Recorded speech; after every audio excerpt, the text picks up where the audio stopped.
Hay un dolor que no tiene nombre. No es el dolor de perder a alguien. Es el dolor de encontrarlos.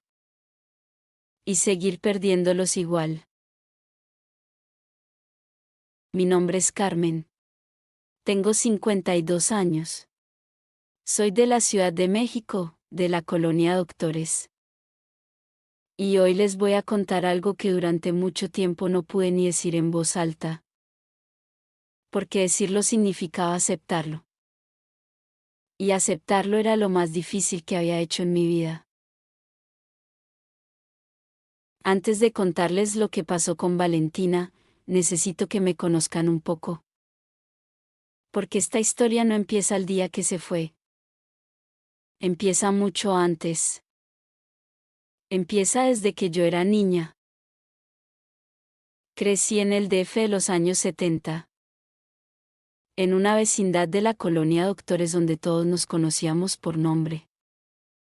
20 familias compartiendo un mismo patio, una misma llave del agua, los mismos problemas y también las mismas alegrías. Mi mamá se llamaba Esperanza y era costurera. Cosía uniformes escolares para una fábrica del centro. Se levantaba a las 5 de la mañana y se dormía a las 11 de la noche, todos los días, sin quejarse nunca. Mi papá se llamaba Rodrigo y trabajaba en una imprenta de la colonia Guerrero. Olía a tinta cuando llegaba. Ese olor todavía me hace sentir segura. Éramos 3 hijos. Yo era la mayor. Aprendí desde chica lo que significa cargar con la responsabilidad de los demás. A cuidar a mis hermanos cuando mis papás trabajaban. A resolver problemas antes de que se hicieran grandes. A no llorar frente a los demás. A guardarme las cosas. Eso último me costó muy caro de adulta. No me casé joven. Yo era de las que primero quería estudiar, primero quería trabajar, primero quería tener algo propio antes de compartir su vida con alguien. Estudié contabilidad en el Politécnico. Trabajé en una empresa de distribución por años. Y cuando tenía 31, conocí a Felipe. Felipe era tranquilo, confiable, de pocas palabras pero de muchos hechos. El tipo de hombre que no te promete el cielo pero tampoco te falla en lo que sí promete. Nos casamos 2 años después. Y 4 años más tarde, llegó Valentina. Desde el primer día que la tuve en brazos supe que esa niña iba a cambiar todo en mí. No lo digo como frase bonita. Lo digo porque fue literal. Cambió cómo dormía, cómo comía, cómo pensaba. Cambió lo que me importaba y lo que ya no. Valentina se convirtió en el centro de todo lo que yo era. Valentina era una niña brillante. De esas que no te dejan descansar con las preguntas. ¿Por qué el cielo es azul? ¿Por qué los perros no hablan? ¿Por qué la gente se muere, mamá? Esa última me la hizo a los 4 años y todavía no sé bien qué le respondí. Creció leyendo todo lo que encontraba. Libros, revistas, periódicos. A los 12 años ya leía cosas que yo no entendía. Y me las explicaba con una paciencia que me daba ternura. Mi hija explicándome el mundo a mí. En la secundaria fue la mejor de su generación. No por presumir, sino porque era verdad. Sus maestros me decían que tenía un futuro brillante, que era de las que iban a hacer algo importante. Yo lo creía. No porque fuera su mamá, sino porque la veía. En la preparatoria empezó a cambiar. Normal al principio. Todos cambian en la prepa. Se juntó con nuevos amigos, escuchaba otra música, Se interesó por ideas que yo no reconocía bien. Hablaba mucho de injusticia, de despertar, de que el mundo estaba dormido y que había que abrirle los ojos. Yo la escuchaba. No siempre la entendía, pero la escuchaba. Lo que no supe ver era que en esas conversaciones alguien más también la estaba escuchando a ella. Con mucha más intención que yo. En la universidad la perdí más. Llegaba tarde, salía temprano, a veces no llegaba a dormir. Cuando le preguntaba me decía que estaba bien, que no me preocupara, que el mundo era más grande de lo que yo creía. Una noche llegué a su cuarto a las 2 de la mañana porque no podía dormir. Su cama estaba vacía. Le mandé mensaje. Me contestó 3 horas después: estoy bien, mamá, no te preocupes. Ese no te preocupes empezó a sonarme diferente. Como cuando alguien te dice estoy bien y tú sabes que no está bien. Pero uno no quiere ser la mamá controladora. Uno no quiere ser el problema. Así que guardé la preocupación, como aprendí desde chica. Adentro. En silencio. El jueves que se fue, desayunamos juntas. Hice chilaquiles, que eran sus favoritos. Verdes, con crema y queso, como siempre. Comimos despacio, platicamos de cosas normales. Del calor que estaba haciendo. De una vecina que había tenido a su bebé. De una película que Valentina quería ver y que yo prometí ver con ella ese fin de semana. Ese fin de semana nunca llegó. Se paró de la mesa, lavó su plato, agarró su mochila pequeña, la misma de siempre, y en la puerta se volteó y me dijo: Mamá, te quiero mucho. Cuídate. La vi alejarse por la calle desde la ventana. Como lo había hecho miles de veces. Sin saber que esa vez era diferente. El primer día pensé que iba a regresar por la noche. El segundo día ya no dormí. El tercero fui al Ministerio Público. Me dijeron que era mayor de edad. Que probablemente se había ido por su voluntad. Que no podían hacer mucho. Los miré y no supe si quería llorar o gritar. Escogí ninguna de las dos. Salí, subí a un taxi y empecé a hacer lo único que una madre puede hacer cuando el sistema no ayuda. Buscar sola. Imprimí 500 fotos de Valentina esa semana. Recorrí colonias. Pregunté en mercados, en cafeterías, en paraderos. La gente me miraba con esa mezcla de lástima y pena que uno aprende a ignorar cuando busca a alguien. Felipe me acompañaba cuando podía. Pero el trabajo no para. La vida no para. Solo el corazón de una madre se queda pegado en el momento en que su hijo desapareció. Encontré un grupo de madres buscadoras a través de una mujer que conocí pegando volantes en Tepito. Se llamaba Graciela. Llevaba 4 años buscando a su hijo. Me tomó la mano ese día y me dijo: Bienvenida al club que nadie quiere integrar. No te voy a decir que todo va a estar bien. Te voy a decir que no estás sola. Esas palabras me sostuvieron durante 3 años. 1 año. 2 años. 3 años. Y entonces, un martes de marzo a las 3 de la tarde, sonó mi teléfono. Un número desconocido. Contesté como siempre, con esa mezcla de esperanza y terror que ya era parte de mí. Era su voz. Mamá. Soy yo. Estoy bien. ¿Puedo ir a verte? Me senté en el piso de la cocina con el teléfono pegado al oído. No podía hablar. Solo lloraba y decía sí.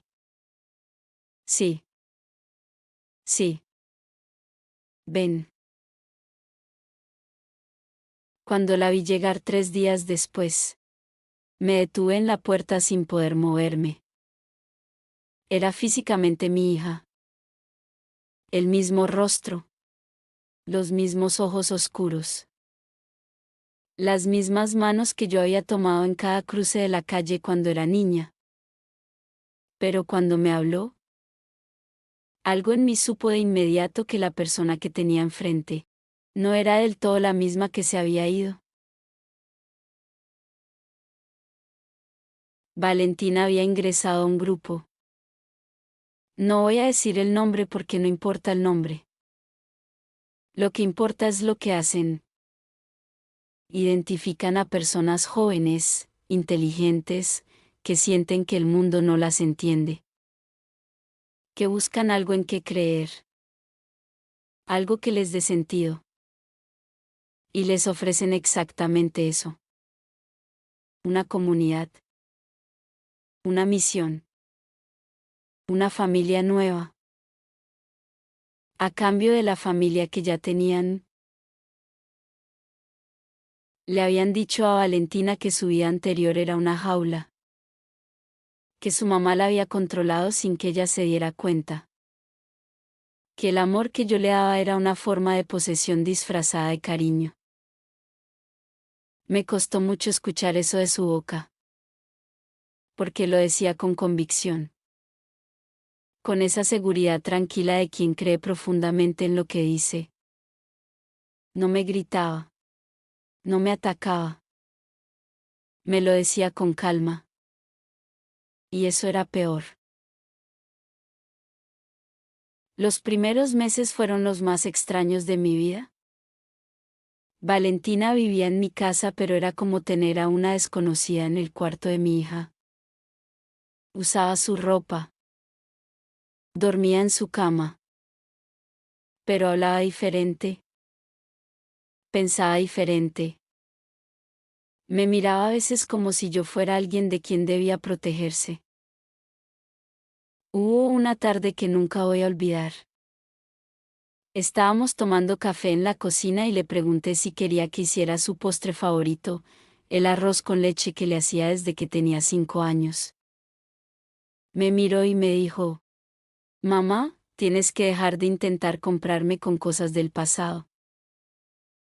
Me levanté, fui al baño, cerré la puerta y lloré en silencio 10 minutos.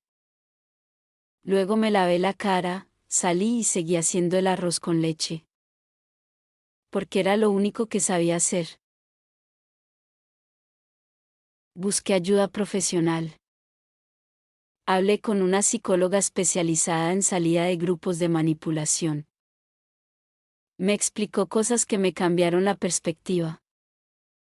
Que Valentina no era responsable de lo que creía. Que la habían manipulado con técnicas muy específicas. Que su cerebro había reconfigurado sus recuerdos para que encajaran con la narrativa del grupo. Y que el camino de regreso era posible. Pero no podía forzarse. Me dijo algo que anoté en un papel y que leí muchas veces en los meses siguientes. La única forma de recuperar a alguien que fue manipulado es demostrarle con hechos, con paciencia y con tiempo, que el amor que siente por usted es real. No con argumentos. No con pruebas. Con presencia.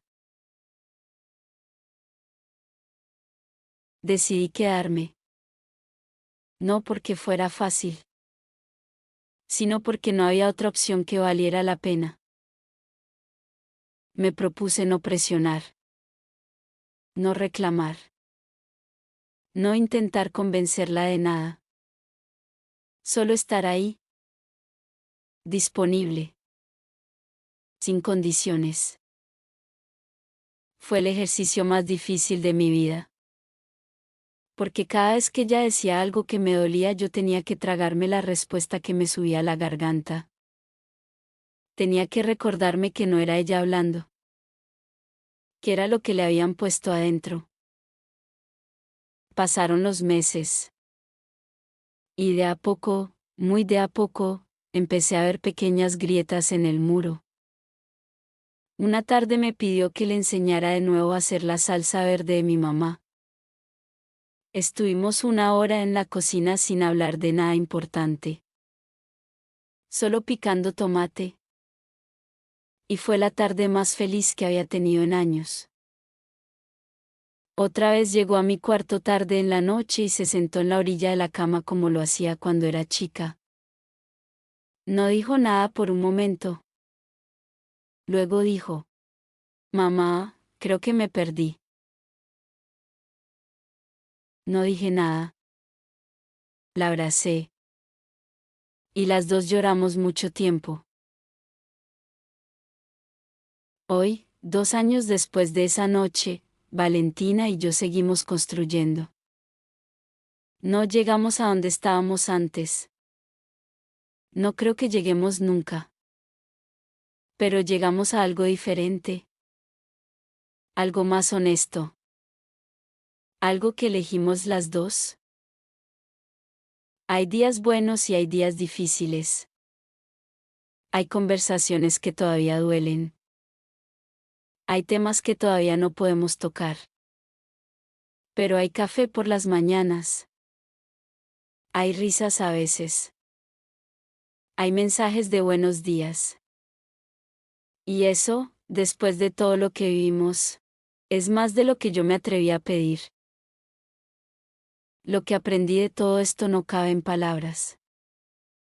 Pero voy a intentarlo. Aprendí que el amor de madre no es solo dar.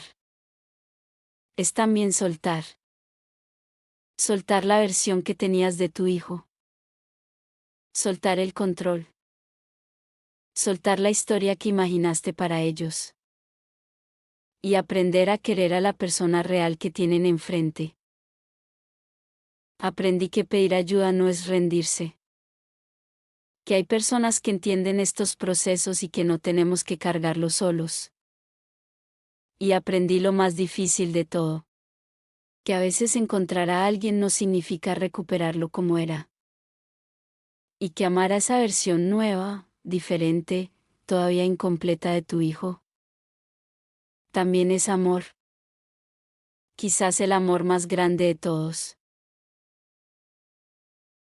Si hay una mamá escuchando esto que está buscando a su hijo o a su hija, le digo con todo el corazón: no pare. No pare nunca. Su amor es más fuerte que cualquier cosa que intente quitárselos.